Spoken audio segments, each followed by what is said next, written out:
पास थे, लता मंगेशकर के भी पास थे, और वही 24 घंटे सचिन तेंदुलकर के भी पास थे। उन्होंने अपने टाइम का बेस्ट यूटिलाइजेशन किया और अपने आप को बेहतर बनाने की कोशिश की।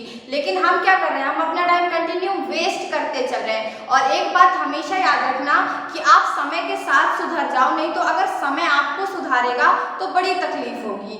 Hello everyone, this is Supriya Tamrakar, और आज मैं आपको बताऊंगी कि क्लास 11th का फिजिक्स का सिलेबस हम 4 मंथ में कैसे कंप्लीट कर सकते हैं। काफी सारे बच्चे क्या करते हैं ना, जब वो स्टार्टिंग में क्लास 11th को अपनी स्टार्ट करते हैं तो उनके अंदर बहुत ज्यादा जोश रहता है कि इस बार मैं 11th से बहुत अच्छे से पढ़ाई करूंगा, सब कुछ मन लगा के करूंगा। बट धीरे धीरे हमारा ये जो जोश होता है ये कम होता चला जाता है, और एक टाइम हमारे पास ऐसा आ जाता है जब हमें लगता है कि अब मैं बाकी बच्चों से कॉम्पिटिट नहीं कर पाऊंगा, मैं बहुत पीछे रह गया हूँ। तो आज मैं आपको बताऊंगी कि क्लास 11th का अगर आपके पास 3 मंथ, 3.5 महीने या फिर 4 मंथ बचे हुए तो आप डेफिनेटली क्लास 12th का सिलेबस कंप्लीट कर सकते हो, और वो बच्चों से भी आप कॉम्पिटिट कर सकते हो। आप अभी इस रेस में पीछे नहीं छूटे हो।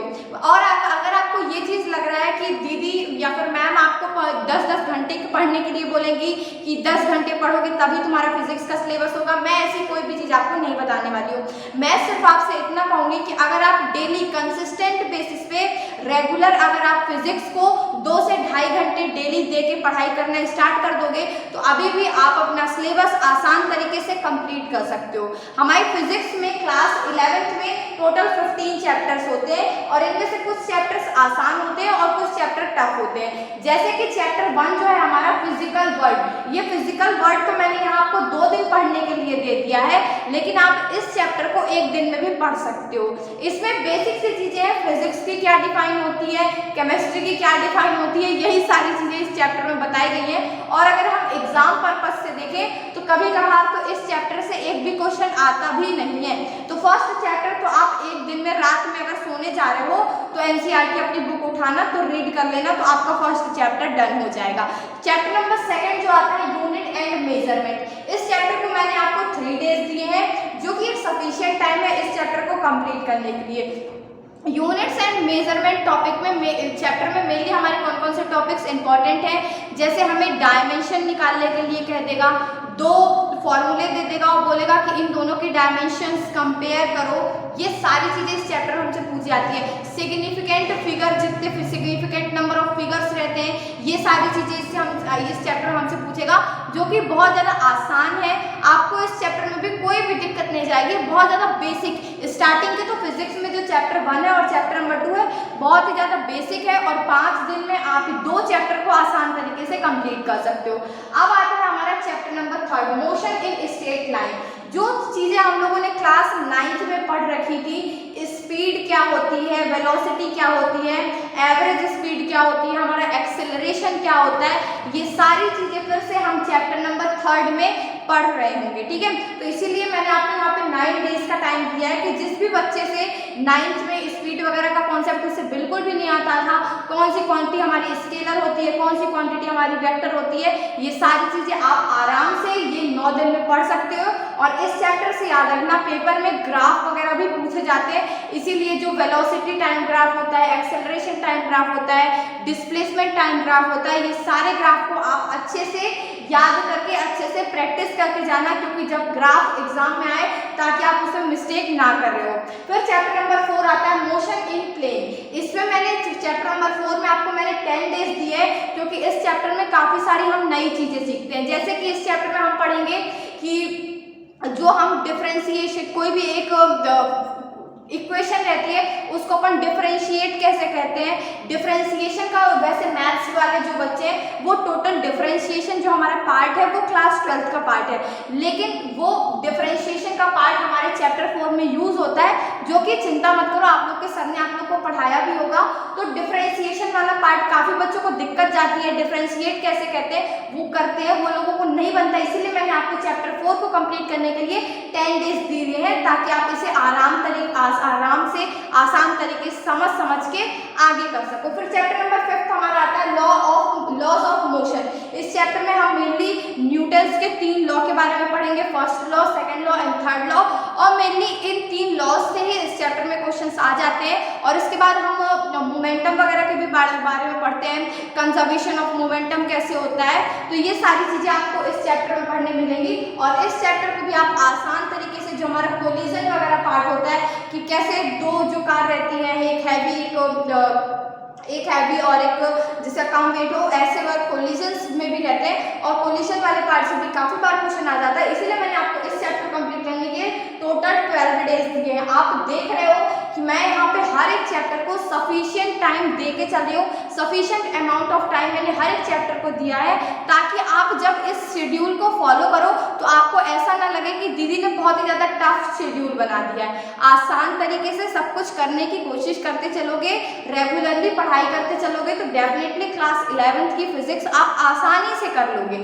फिर नेक्स्ट चैप्टर हमारा आता है chapter number 6, work, energy and power. इस चैप्टर को टोटल कंप्लीट करने के लिए मैंने 9 डेज दिए हैं। इसमें मेनली हम किसके बारे में, वर्क के बारे में पढ़ते हैं, जीरो वर्क डन कब होता है, पॉजिटिव वर्क डन कब होता है, नेगेटिव वर्क डन क्या होता है, अपन कोई भी एनर्जी कैसे कैलकुलेट करते हैं, पावर क्या होती है, और इस पे हम लोगों ने काइनेटिक एनर्जी का, जो पोटेंशियल एनर्जी जब एक स्प्रिंग को अपन छोड़ते हैं तो उसमें कौन कौन सी एनर्जीज कैसे ट्रांसफर हो रही होती हैं, ये सारे फॉर्मूले यहाँ पे अपन को पढ़ने हैं। अब यहाँ से ना जो पार्ट स्टार्ट होता है, यहाँ पे काफी सारे चैप्टर्स आगे आप देखोगे कि हमारे डेरिवेशंस रहते हैं और काफी बच्चे ये कहते हैं कि मैं डेरिवेशन मुझे समझ में तो आ जाता है बट मैं एग्जाम में डेरिवेशंस को भूल जाता हूँ। मेरे साथ भी एग्जैक्टली यही चीज होती थी, बट मैंने क्या किया था कि जब भी मैं कोई भी चैप्टर को रिवाइज करती थी ना, तो मैं हमेशा डेरिवेशन को पहले अपनी कॉपी बंद कर देती थी और कॉपी में खुद से लिखने का ट्राई करती थी। जब तक आप खुद से लिख के ट्राई करके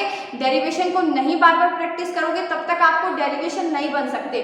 और अगर आपको डेरिवेशन बनने लग जाएंगे ना, तो आपको फॉर्मूले जो हमारे न्यूमेरिकल्स आते हैं, फॉर्मूला बेस्ड क्वेश्चन आते हैं, वो आपको ऑलरेडी बनने लग जाएंगे क्योंकि आपको फॉर्मूला याद रहेगा और थ्योरी आपको ऑलरेडी पता है। तो थ्योरी का कॉन्सेप्ट और फॉर्मूला लगा के आप इजिली न्यूमेरिकल को सॉल्व कर पाओगे। इसीलिए आपके जितने भी डेरिवेशंस हैं उन्हें आप स्टार मार्क बना के रखना और बार बार इन डेरिवेशंस को प्रैक्टिस करना, लिख के प्रैक्टिस करना। फिर हमारा नेक्स्ट चैप्टर आता है system of particle and rotational motion. ये चैप्टर काफी बच्चों को कठिन लगता है, चैप्टर नंबर 7, इसलिए मैंने यहाँ पे सफिशिएंट टाइम आपको 15 डेज दे रखे रखा है। इसमें अपन टॉर्क वगैरह के बारे में पढ़ते हैं, कंजर्वेशन ऑफ मोमेंटम के बारे में पढ़ेंगे, सेंटर ऑफ मास से भी काफी बार क्वेश्चन आ जाता है, टॉर्क वगैरह के फॉर्मूले यहाँ पे बहुत ज्यादा यूज होते हैं। इसीलिए जो हमारा चैप्टर नंबर 7 है इसको मैंने सफिशिएंट टाइम दे रखा है। चैप्टर नंबर 7 को आप आराम से एक मिलान से पढ़ना, कोई भी हड़बड़ी में एकदम जल्दी में ये चैप्टर मत पढ़ना क्योंकि बहुत सारे डेरिवेशन है इस चैप्टर में जो कि आप भूलते चले जाओगे। इसीलिए आराम से बार बार वही चीजों को रिवाइज करके बार बार डेरिवेशंस को प्रैक्टिस करके तब आगे बढ़ना। फिर नेक्स्ट चैप्टर 8 हमारा आता है ग्रेविटेशन, जो कि हमने क्लास 9th में भी ग्रेविटेशन पढ़ रखा था। वो थोड़ा बहुत चीजें यहाँ पे यूज होती है, अगर आपने नहीं भी पढ़ रखा है कोई वो नहीं है। तो यहाँ पे अपन स्मॉल जी और कैपिटल जी के बारे में पढ़ते हैं, उनके डिफरेंस भी आता है कि जो हमारा कैपिटल जी है वो ग्रेविटेशनल कांस्टेंट उसे अपन कहते हैं और जो स्मॉल जी है उसे अपन एक्सीलरेशन ड्यू टू ग्रेविटी कहते हैं ना। तो ये सारी चीजें इसमें पूछी जाएंगी और इसमें अपन से पूछता है एक डेरिवेशन आता है इसमें कि बाइंडिंग एनर्जी का क्या कॉन्सेप्ट रहता है, और एक चीज आती है कि अर्थ से कोई भी एक रॉकेट को निकलने के लिए, किसी भी स्पेसशिप को निकलने के लिए हमें उसको कितना फोर्स देना पड़ता है। तो ये सारी चीजें, पोटेंशियल एनर्जी का कॉन्सेप्ट, थोड़ा बहुत काइनेटिक एनर्जी का भी कॉन्सेप्ट इसमें इस चैप्टर में आता है, बट ये चैप्टर आसान है, आप इसे 6 डेज में डेफिनेटली क्लियर कर सकते हो। और आप ये चीज याद रखो ना एक चीज की, देखो मैं यहाँ पे एक आपको रफ शेड्यूल बता रही हूँ कि मतलब मैंने सारे बच्चों को देखते हुए ये रफ शेड्यूल प्रिपेयर किया है। अगर आपको हो सकता है कि ये सारे चैप्टर्स में कम टाइम लगे तो आपको वो टाइम ज़्यादा नीचे वाले चैप्टर्स के लिए मिल जाएगा और भी ज़्यादा न्यूमेरिकल के सॉल्व करने के लिए आपको टाइम मिल जाएगा। तो आप इस शेड्यूल को अपने हिसाब से थोड़ा मैनेज करके फॉलो करना कि आपका कौन सा वीक पार्ट है, कि कौन से पार्ट में आप स्ट्रॉन्ग हो उसको आप कम टाइम दो, जो आपका वीक पार्ट है उसको आप ज़्यादा टाइम दे के आगे बढ़ो। सो फिर अपना नेक्स्ट